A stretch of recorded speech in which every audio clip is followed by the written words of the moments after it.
Assalamu alaikum, welcome to my channel again, and today we're going to read about another book review of Ego is the Enemy. It's an amazing book by Ryan Holiday, and I love this book because it has told me little points, things which we need to mend our superficial ego we have in our life. So, which everyone has it, and which comes in our way to achieve good goals, to become a good human being. So let's start it. Basically, it's an awesome book. इसमें बताया गया है कि the author says that if you have an intense nature of that you want to do something good in your life, you want to do something good in the world, तो आपकी ego रास्ते में आ जाती है. छोटी सी ego होती है ना, वो रास्ते में आ जाती है जो आपको बेसिकली बड़ा तंग करती है. तो ये ईगो क्या है? ये है, you have to notice that इस ईगो को कैसे टेम किया जाए. ये आपके गोल्स को अचीव करने में ये आपको डिफ़िकल्टी करती है, डिफ़िकल्टी देती है एक्चुअली. तो पहली बात, ईगो होती क्या है? What is ego? और इसमें उन्होंने भी बात की है, ईगो होती क्या है, what is ego? Ego is basically the unhealthy belief in your own importance. एक होता है हेल्दी बिलीफ, एक होता है अनहेल्दी बिलीफ. तो unhealthy belief is ego, and the healthy belief is which makes you motivate to do anything in your life which is important for you or to achieve any goal. Ryan also talks about the fact that psychoanalytics theory, that where you can check your ego, जो एक psychoanalytic way होता है उसको check करने का, आपकी impulse को और आपकी कंडीशनड ईगो को वो कैसे चेक किया जाए. तो वो basically you need to go to the psychoanalytics to who can check it and tell you where you stand. So I really liked this book very much. और quick read थी, it was very quick. बड़ी simple बातें, मोटी बातें उसने बोली. उसने ये भी बताया कि भाई अगर आप चाहते हो कि अपनी ईगो को स्ट्रांगली आप उसको टेम कर लो, तो वो क्या तरीका है. और जैसे आपकी एक हेल्दी बिलीफ होता है और एक अनहेल्दी बिलीफ होता है. तो ये आपके अंदर, इस अल्लाह में ने, आपको पता है ना, अल्लाह में ने हमारे अंदर एक ज़मीर भी बनाया हुआ है, plus we know what is right, are we exceeding that line or not. तो हमें उसको हमेशा सेल्फ एवेल्युएशन को हमेशा देखना ज़रूरी है.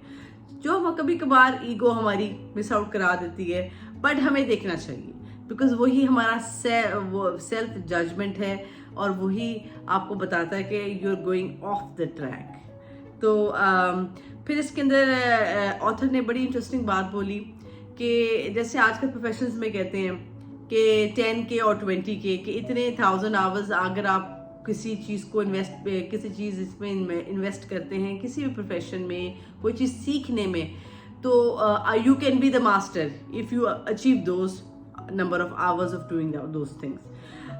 According to this author, he says no, to be the master it needs to be infinite hours. It cannot be just in few hours, in estimated time you can achieve it. For example, musicians होते हैं, उनको इतने 100,000 जो भी घंटे लग जाते हैं एक धुन को बनाने में, एक रिदम को बनाने में, और फिर वो with the years and consistency वो अपने आप को और इवॉल्व करते हैं और अच्छी बनाते हैं. तो बेसिकली कहने का मकसद ये है कि सेल्फ मास्टरी, और यानी कि आप मास्टर बन नहीं सकते after some hours of putting some hours of work in it. You need to consistently doing that work, और you need infinite hours to achieve the mastery, because mastery का कोई लेवल नहीं है. It's going to be refined and refined and refined. So अब इसके अलावा author ने एक और बड़ी इंटरेस्टिंग बात बोली. इस बुक को बेसिकली उन्होंने 3 पार्ट्स में वो डिवाइड किया है. 1 is inspire, then success and failure. और फिर बताया कि ये हर डिफरेंट फेज में किस तरीके से आपकी लाइफ को अफेक्ट करती है. तो आपको ये तो पता चल गया कि इन्फिनिट आवर्स चाहिए to master anything you want to. फिर आपको ये पता है कि आई हैव अचीव्ड, यानी कि अगर आपको लगता है कि आपने वो आवर्स अचीव कर लिए और आप कर सकते हो, आप मास्टर बन सकते हो, तो which can be a probability, but according to the Ryan Holiday, he says that you basically need to invest a lot of infinite hours of working to achieve any of the goal, to be a master of any profession. So this is interesting because no doubt when I used to teach in the college, I remember that my first lecture and after like 6 years के बाद भी मेरा lecture, it was a hell of a difference. So basically you evolve and you get more comfortable with your with the flow with your work and you improve. So it's just like that. और उसने बड़ी interesting बात बोली, जैसे हम कहते हैं ना फॉलो योर पैशन और अपने काम को देखो, बट उसने कहा कि पैशन को तो देखो ही देखो, लेकिन remember the purpose of your path. अगर आपको पाथ का पर्पस पता है तो आप उस चीज को अचीव कर सकते हो। तो पैशन हो या ना हो, according to Ryan it doesn't matter, it is the path, the goal and the focus which matters the most. फिर उसमें एक और बात बोली कि सबसे इंपॉर्टेंट बात, to achieve any goal you need to be humble. यही हमारा रिलीजन भी कहता है, यही हर चीज़ बोली जाती है कि आपको डाउन टू अर्थ होना चाहिए। फलदार दरख्त ही, जो दरख्त झुकता है वही फलदार होता है, और वही जो एक स्टैंड बिल्कुल सीधा खड़ा हुआ दरख्त होता है उस पर फल भी नहीं लगते। तो obviously you learn from little things like that. अच्छा, अब एक और चीज़ बड़ी इंपॉर्टेंट जो उसने बताई वो है fake it until you make it. That fake it until you make it.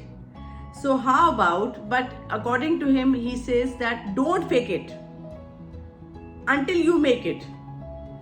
Because if you're faking things, then you're going the wrong direction. That is, you're boosting your ego.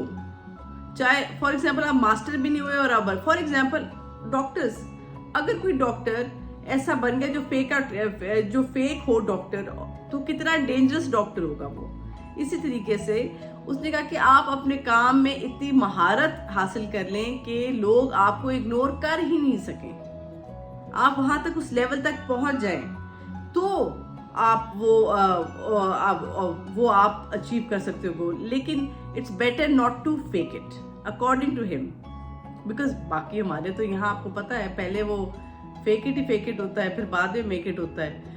यहाँ उसने कहा है कि this is dangerous and this is the food for the ego, तो you need to be very very careful. फिर है number 4 point is euthymia. Euthymia basically है Greek word, और ये सिनेका जो ग्रीक फिलोसफर था, ही साइटेड दैट वर्ड। तो इसका मतलब है to identify what you are and what you want to have. अगर आपको पता है why do you want to do what you want to do, अगर आपको ये पता है तो उसका मतलब you on the right track.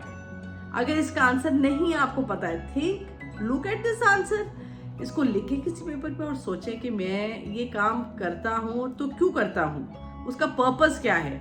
अगर आपको वो पता है then you have euthymia, and अगर नहीं पता तो यू जस्ट गोइंग रैंडमली। तो it's in your hand, what do you want to do, what is your path. If you know your path, you'll stay on your path and you will ignore all the other things. If you know the purpose of your life, if you know the path, your path, you're more focused, and the most important thing, you will not compare yourself with other people.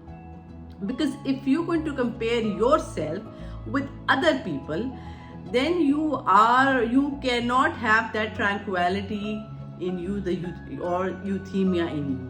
Because when you're comparing, it will just feed your ego, and for that you will fake it to make it.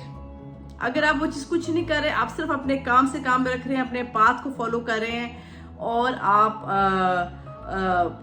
अपने goal oriented हैं, humble हैं और true to your path, you going to achieve it big time and you will get euthymia, that is tranquility, that is सुकून जो हर इंसान ढूंढ रहा होता है, जिसको नहीं मिल रहा होता. So basically stick to your path, you will achieve euthymia, tranquility, that is clear headed in your mind.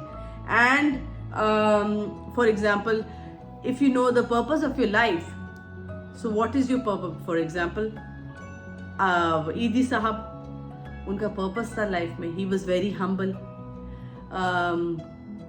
he was very focused, he always wanted to help people, the orphans, and he adopted the kids. और जिस तरह उन्होंने इतने हज़ारों लोगों की ज़िंदगियाँ उन्होंने बना दी, तो he had a purpose.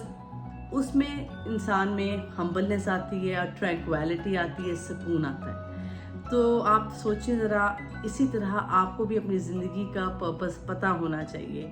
यही सिनेका कह रहा है, यही एपिक्टेटस कह रहा है, यही हर कोई कह रहा है. और देखा जाए तो अल्लाह मियाँ हमसे, हमारा जो रब है वो हमसे ज़रूर पूछेगा कि मैंने इस दुनिया में आपको क्यों भेजा, आपने मेरे बंदों के लिए क्या किया, what was your purpose in this life, rather than just taking care of your kids and your family. What did you do for Allah's mankind, for his creation? You need to know, you need to help it out. Time is going away, you need to take that time out, you have to think about it, realize करें कि कितनी important बात बोली है ये. Be very positive. और एक और बड़ी इंटरेस्टिंग बात बताती हूँ, जो लोग खुश होते हैं ना, happy people, they don't compare themselves with other people. उनकी हैप्पीनेस का राज ही यही है, बिकॉज अपने आप को कंपेयर नहीं करते. जो कंपेयर करता है वो खुश नहीं रहता, जो कंपेयर नहीं करेगा वो खुश रहेगा, क्योंकि वो अपनी लाइफ में, अपने जिस चीज में है, अपने प्रॉब्लम्स में एक्सेप्ट करके वो खुशी खुशी रह रहा है, अल्लाह का शुक्र अदा कर रहा है.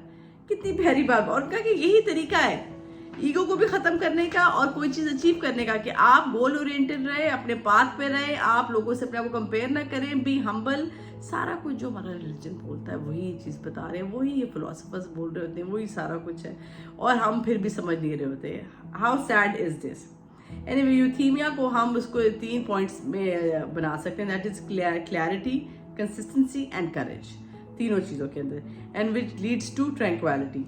अच्छा, अब तो लास्ट जो है उसका, बट नॉट द लीस्ट, वो है sweep. According to Ryan Holiday के उसने एग्जांपल अपने फ्रेंड की दी थी कि उसका जिम था, वो जिस तरह वो उसको ब्रूम करता, उसको स्वीप करता है डेली, इसी तरीके से, and he feels good about it. इसी तरह ही हमें अपने जो भी काम है उसको कंसिस्टेंटली करना चाहिए टू अचीव इट, और उसका कहीं ना कहीं हमें उसका सेंस ऑफ अचीवमेंट मिलती है, and we feel happy and accomplished. इसी तरीके से आपको भी अपनी लाइफ में जो भी टारगेट ओरिएंटेड जो भी पर्पस है उसको अचीव करने के लिए कंसिस्टेंसी की बहुत ज़रूरत है.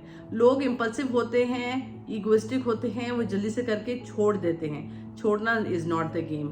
It is important to have consistency and humbleness and focused with your path. Then you can achieve euthymia and you can feel good and have tranquility in your life. So I hope you like this book.